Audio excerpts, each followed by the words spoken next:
ज्ञानमूर्तिं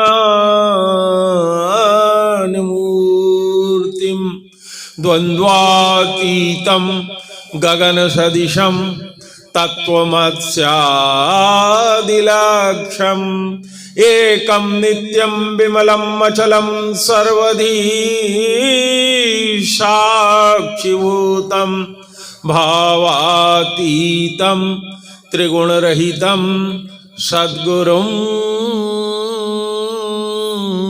तं नमामि। गुरुर्ब्रह्मा गुरुर्विष्णु गुरुर्देवो महेश्वर गुरुः साक्षात् परब्रह्म तस्मै श्री गुरुवे नमः। अनेक जन्म संप्राप्तं सर्व कर्म विदाहिने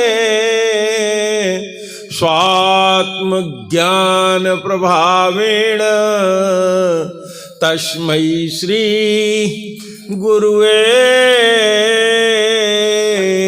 नमः। प्रेम से बोलो गुरुदेव भगवान की जय। भगवान की चर्चा करने से पहले भगवत नाम का स्मरण करना चाहिए, तो आप लोग मेरे साथ भगवान नाम का स्मरण करिए। श्री राम जय जय राम, श्री राम जय जय राम।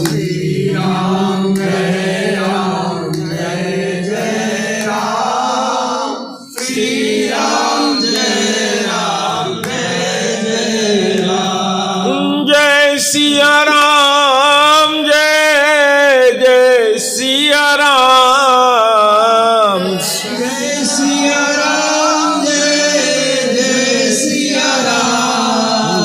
सीताराम जय सीताराम, सीताराम जय सीताराम। श्री राम जय जय राम, श्री राम जय जय राम। श्री राम जय जय राम, श्री राम जय जय राम। जय रघुनंदन जय सिया राम, सीताराम जय सीताराम। रघुनंदन जय सिया राम, सीताराम जय सीताराम। श्री राम जय जय राम, श्री राम जय जय राम। श्री राम जय जय राम, श्री राम जय जय राम। जय सिया राम जय सिया राम, सीताराम जय सीताराम। जय सिया राम जय सिया राम, सीताराम जय सीताराम। जय रघुनंदन जय घनश्याम, केशव माधव राधे श्याम। जय रघुनंदन जय घनश्याम, केशव माधव राधे श्याम। राधे श्याम जय राधे श्याम, सीताराम जय सीताराम। राधे श्याम जय राधे श्याम, सीताराम जय सीताराम।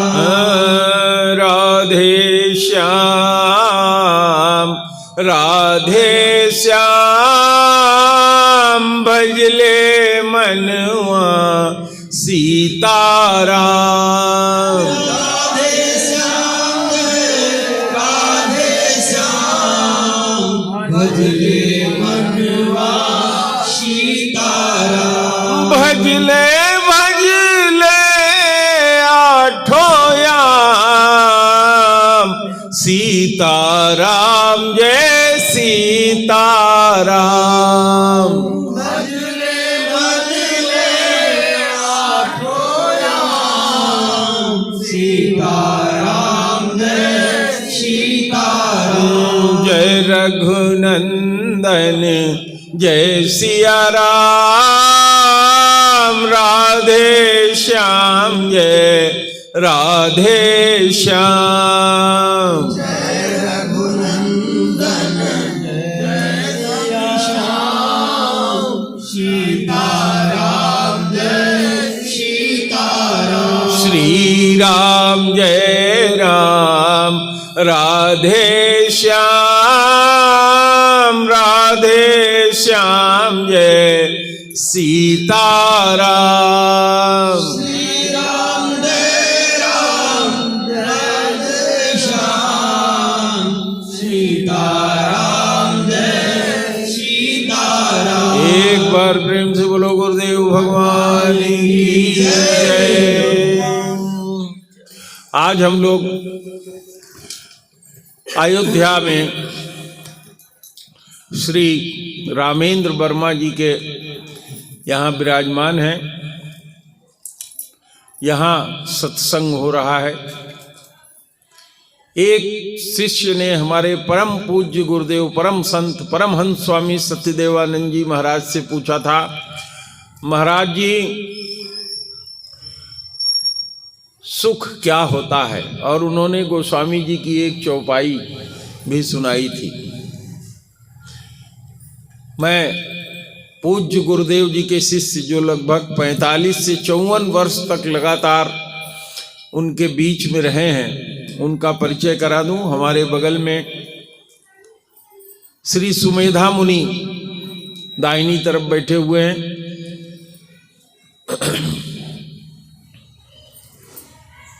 तो श्री सुमेधा मुनि जी, उस शिष्य ने यही पूछा था, निज सुख बस निज सुख बिनु मन होई कि थीरा।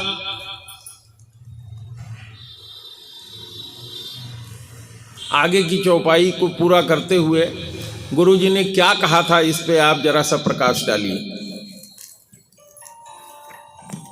निज सुख बिन मन होए कि थीरा, परस की होए विहीन समीरा।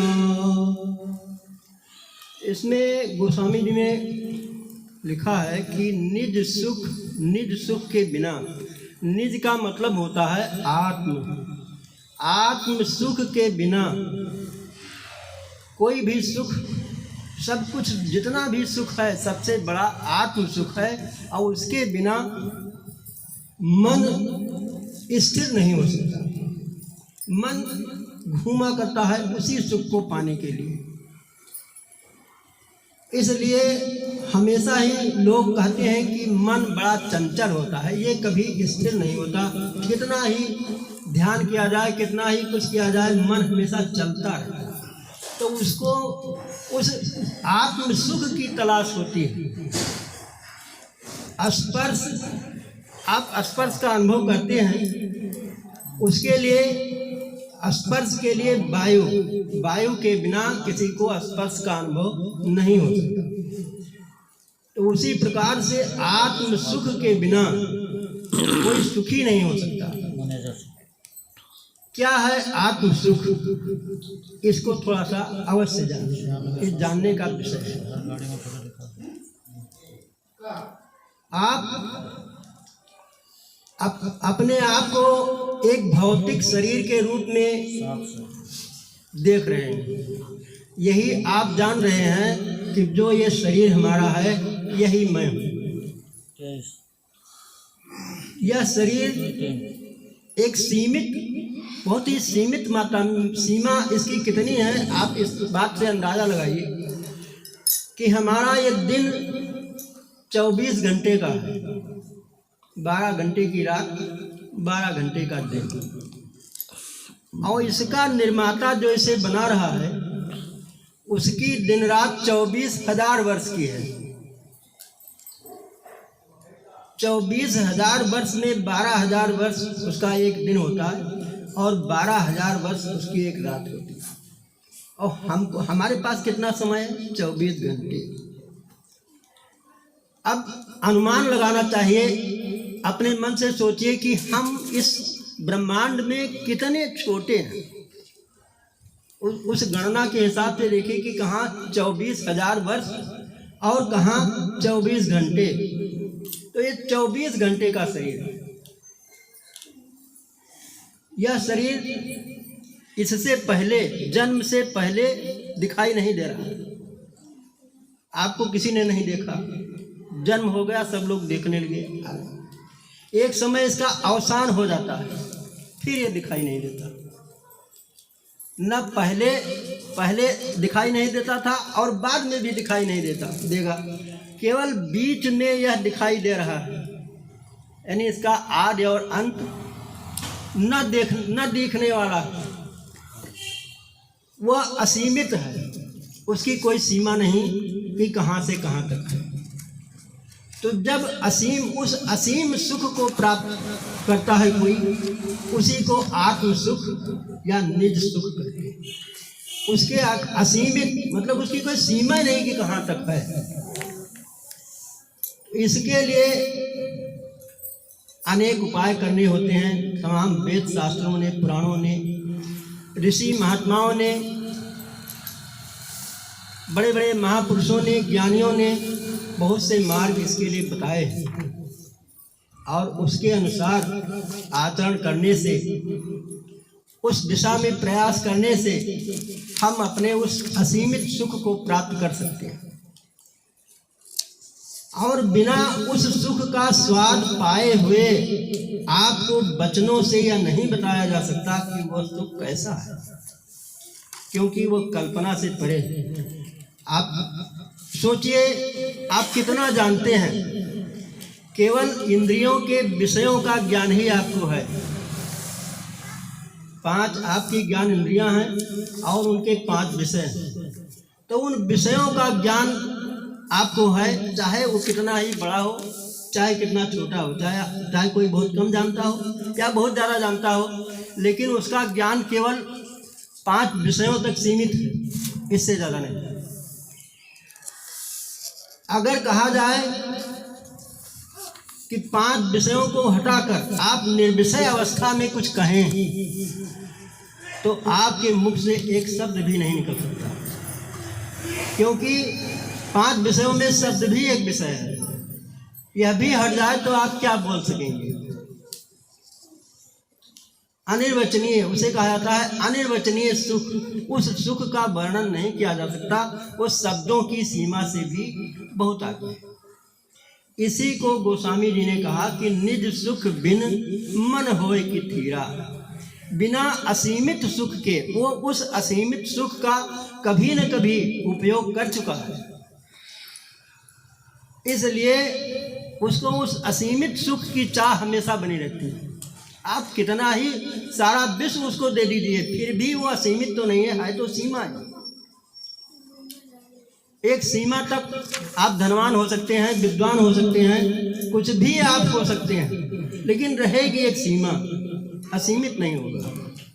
असीमित केवल आत्म है, आत्म सुख है, उसी को निज कहते हैं, जो आप स्वयं खुद आप हैं।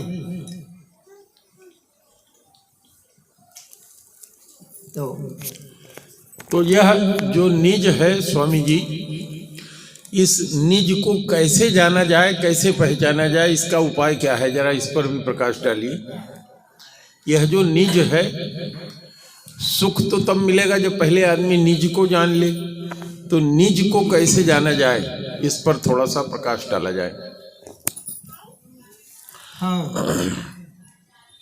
इसमें से कहा गया कि ये जीव जो है न माया को जानता है, न अपने आप को जानता है और न ईश्वर को ही जानता है।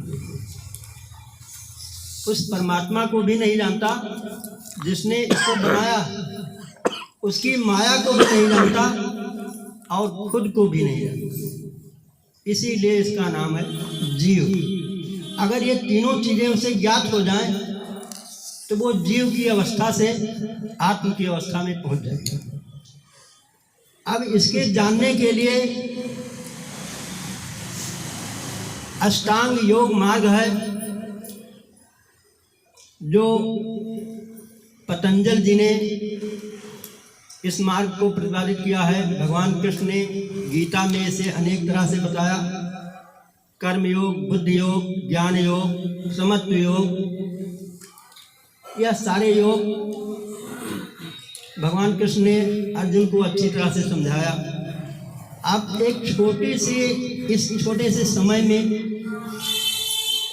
इसका एक नमूना तो अवश्य ही, बिना नमूना के केवल शब्दों से इसका ज्ञान होना बहुत कठिन है। इसके लिए आपको थोड़ा सा ध्यान करना है।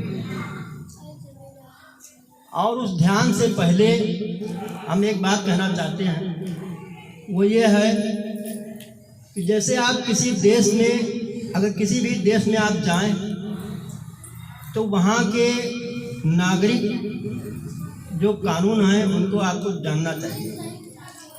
अगर आप उस देश के कानून को नहीं जानते हैं और आपसे गलती हो जाएगी तो आपको दंड मिलेगा। आप आज अयोध्या में हैं, यहाँ श्री राम का राज्य है।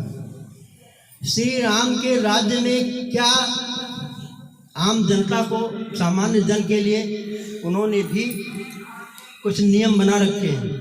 उन नियमों को भी आपको जानना चाहिए।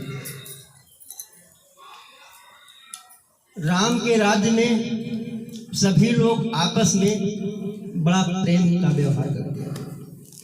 तो कम से कम आप यहाँ आए हैं, आपस में एक बार एक प्रेम इस समूह में ही, जितना आपका यह है, समझो यह एक परिवार है, अयोध्या में है, और इस समूह में आप प्रेम से सराबोर हो जाइए। दूसरा नियम यह है कि भगवान राम राजा होते हुए जो भी उनके इस क्षेत्र में आता है उससे वो मिलते जरूर हैं। जैसी जिसकी भावना होती है उस भावना के अनुसार उसे वो अवश्य ही मिलते हैं। तो आपको भी यहाँ श्री राम के दर्शन होते हैं। आप भले ही न जान पाएँ कि किस रूप में वो हमको कब मिल गई, क्योंकि यह आपकी भावनाओं पर निर्भर है। और क्या चीज़ है कि यहाँ के लोग भगवान श्री राम जी के यहाँ सभी लोग समता का व्यवहार करते हैं। यहाँ कोई छोटा बड़ा, ऊंच नीच इस तरह का कोई माहौल आपको नहीं दिखाई देगा। किसी भी मंदिर में आप जाएं, वहाँ आपसे कोई नहीं पूछेगा कि आप कहाँ से आए हैं, किस जगह के रहने वाले हैं, कौन से जात पात के हैं, या किसी भी प्रकार से आपको इस तरह से कहीं भी इस तरह से पूछा नहीं जाएगा। ये समता है। तो इस समता को भी आप अपने जीवन में लाएं, यह बहुत आवश्यक है। समता होनी चाहिए, प्रेम होना चाहिए। यह यहाँ से आप सीख कर ही, यहाँ से लेकर और भगवान के दर्शन का वो प्रसाद जो आपको किसी न किसी रूप में, चाहे जिस प्रकार से कोई पंडा, पुजारी, भीख मांगने वाला या कोई किसी भी रूप में वो दर्शन दे सकते हैं। कहने का मतलब है कि सब रूप में वही विद्यमान है और उनके राज्य में उनका नियम ही यही है कि वो सबसे मिलते हैं। अब अपने मूल विषय पर आप थोड़ा सा 10 मिनट के लिए ध्यान करें और उस ध्यान से संभव है कि आपको कुछ न कुछ निज सुख का अनुभव प्राप्त हो। आवश्यक है आपकी श्रद्धा, आपकी भावना जैसी होगी परिणाम भी वैसे ही। तो जरा सा आप लोग जैसे भी सुखपूर्वक बैठ सकते हो, आप बैठ सकते। बंद कर दो।